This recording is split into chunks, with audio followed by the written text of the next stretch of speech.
Hello అండి, welcome back to our channel.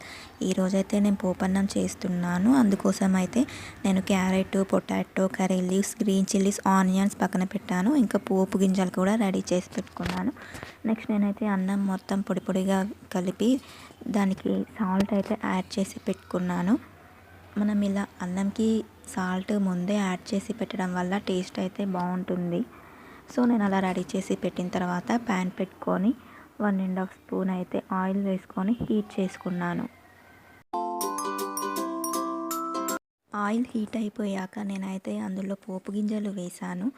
పోపు గింజలు ఇంకా పల్లీలు కూడా వేసుకున్నాను. పోపు గింజలు పల్లీలు అయితే వేగిన తర్వాత నేను అందులో గ్రీన్ చిల్లీస్ వేసాను. గ్రీన్ చిల్లీస్ కూడా కొంచెం కలర్ చేంజ్ అయిన తర్వాత అయితే నేను ఆనియన్స్ వేసాను. తర్వాత అయితే మనం అన్నీ కలిసేలాగా కొంచెం మిక్స్ చేసుకోవాలి.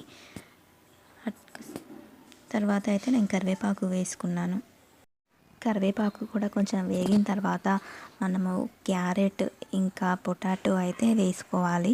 ఇవన్నీ వేసుకొని బాగా కలపాలి. ఇవన్నీ వేసుకోవడం వల్ల పిల్లలు కూడా చాలా బాగా తింటారు. క్యారెట్స్, పొటాటో ఉంటాయి కాబట్టి చాలా ఇష్టంగా కూడా తింటారు.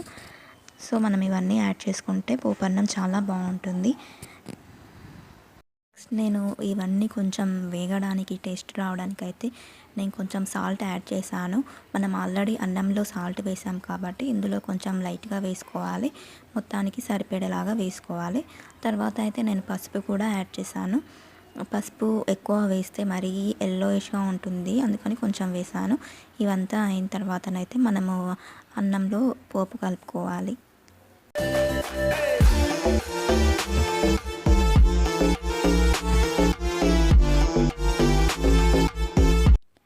చూడండి, పోపన్నం అయితే రెడీ అయిపోయింది. టేస్ట్ అయితే చాలా బాగుంది. మీరు కూడా ఇలా ట్రై చేయండి.